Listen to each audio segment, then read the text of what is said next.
Nous sommes en 2018. Il est presque minuit quand j'entreprends de visiter une maison abandonnée qui aurait fait peur à 2 de mes collègues explorateurs quelques jours plus tôt. En effet, en pleine exploration du lieu, ils ont entendu courir à l'étage de la maison tandis qu'ils étaient tous deux au rez-de-chaussée. Pris de panique, ils repartirent la libellule entre les jambes, bondirent dans leur véhicule et attendèrent de voir du mouvement dans la maison. Pour eux, ils n'étaient pas seuls, il n'y a aucun doute. Il y avait quelqu'un d'autre avec eux dans la maison. Après un bon moment, ils rentrent et n'ont jamais retenté l'expérience. C'est là que j'interviens. Et j'ai tenté cette expérience qui a été assez troublante parce qu'il m'est arrivé sensiblement la même chose. Je vous explique. Parce que on est d'accord que jusque-là, rien de ouf. Hein. Ça peut être un squatter, ça peut être un SDF, un explorateur, un urbexer, ça peut être un animal. Hein. Voilà, faut savoir que même un chat sur une vieille bâtisse comme ça avec des escaliers en bois, bah, ça fait du bordel. Et je sais de quoi je parle. Eh ben oui. Vas-y bâtard, tu parles pas de moi comme ça. Ça peut être tout et n'importe quoi, jusque là rien d'exceptionnel. Donc je décide de m'y rendre, j'arrive sur les lieux, pas de doute c'est complètement abandonné, il n'y a pas de fenêtre, il n'y a pas de volet, les portes sont éclatées et toute la cour c'est une espèce de grosse friche comme on a l'habitude de voir en tant qu'explorateur, avec tout plein de belles ronces magnifiques, toutes plus piquantes les unes que les autres, bref. C'est un urbex, hein, moi j'aime bien appeler ça un urbex, c'est un urbex. La première chose qui va me choquer, ça va être le portail qui fait 2 mètres de hauteur avec les pointes au bout.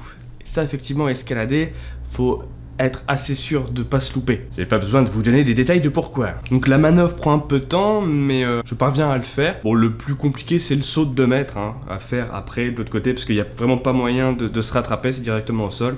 Donc un saut de 2 mètres.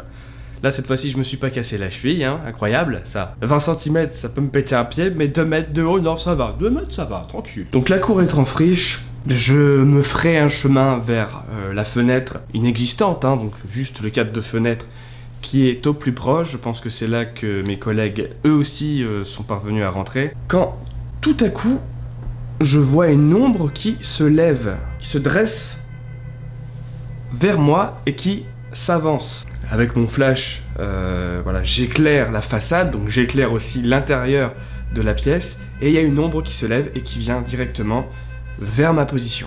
Et ça, je me dis, c'est pas très grave, il y a quelqu'un, quoi. Sauf que, en s'avançant, pas de bruit de pas, hein, alors que je suis qu'à 3 mètres, hein, à peine, pas de bruit de pas, rien. Et l'ombre continue d'avancer, commence à demander est-ce qu'il y a quelqu'un, est-ce que je dérange, hein, comme j'ai l'habitude de faire à chaque fois, et là, toujours pas de réponse, pas de bruit, en perpétuel mouvement, mais pas de bruit, pas de son, c'est hyper glauque quoi. Puis au moment où je demande s'il y a quelqu'un et que j'ai pas de réponse, là je panique. Il y a un an avant quand même, on est tombé sur un taré dans une clinique à l'abandon.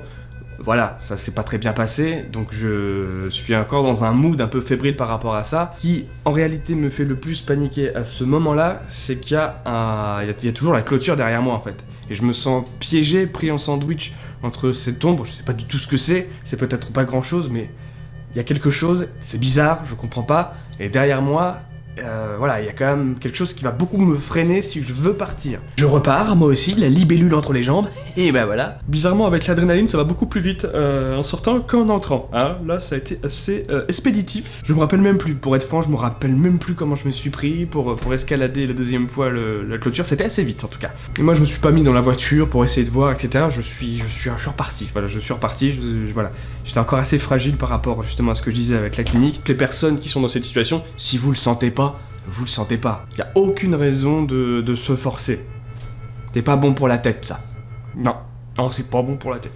Donc voilà, ça peut être un squatter, ça peut être plein de choses. Moi, ce qui m'a le plus fait vriller à ce moment-là, c'est de pas entendre le bruit, de voir l'ombre avancer. Moi, je crie, est-ce qu'il y a quelqu'un? Pas de réponse.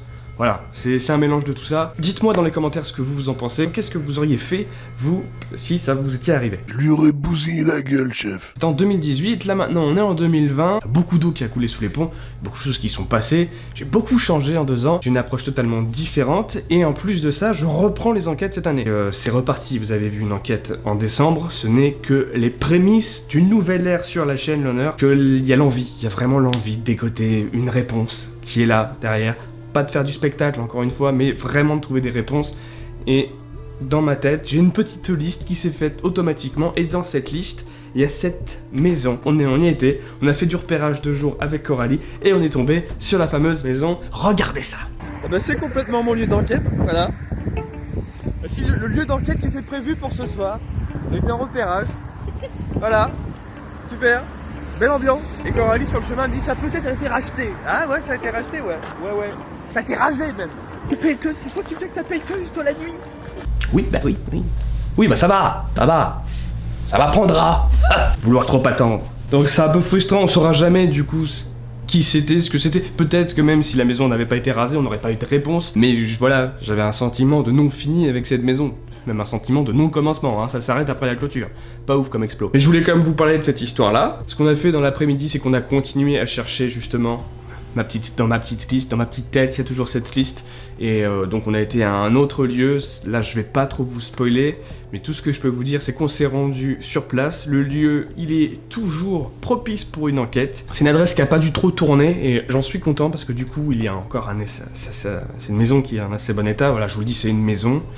Une ancienne maison. Je vais pas trop vous spoiler. Bon, les membres, vous savez, parce que vous l'avez vu dans la dernière vidéo membres, vous savez sur quel lieu je vais enquêter, mais en tout cas, ça va se faire bientôt. J'attends juste que la météo soit favorable, parce que quand il pleut, pour moi, j'enquête pas. Voilà, quand il pleut, j'ai fait une enquête sous la pluie, ça fausse tout.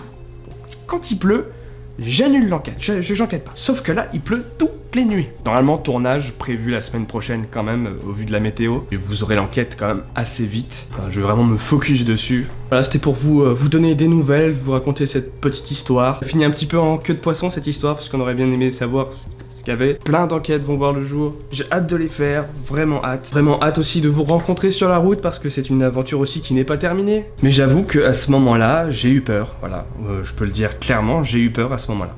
Donc n'hésitez pas aussi à me dire en commentaire quelle a été aussi votre peur. Est-ce que vous avez eu un moment comme ça, vous êtes retrouvé seul, vous compreniez pas trop ce qui se passait et vous avez vraiment eu peur du truc quoi. Et si vous êtes chaud, on peut en parler tranquillement ce soir en live sur la chaîne secondaire.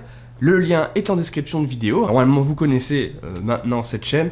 Et ouais, je pense que je vais faire un petit live ce soir pour parler de tout ça, de différentes peurs, des différentes enquêtes à venir, sans trop vous spoiler, bien évidemment, même si je sais qu'il y en a des malins qui arrivent à me soutirer certaines informations, faut que je me calme. Mais je tiendrai ma langue. En attendant, je vous dis bonsoir youyout et à la semaine prochaine pour de nouvelles vidéos.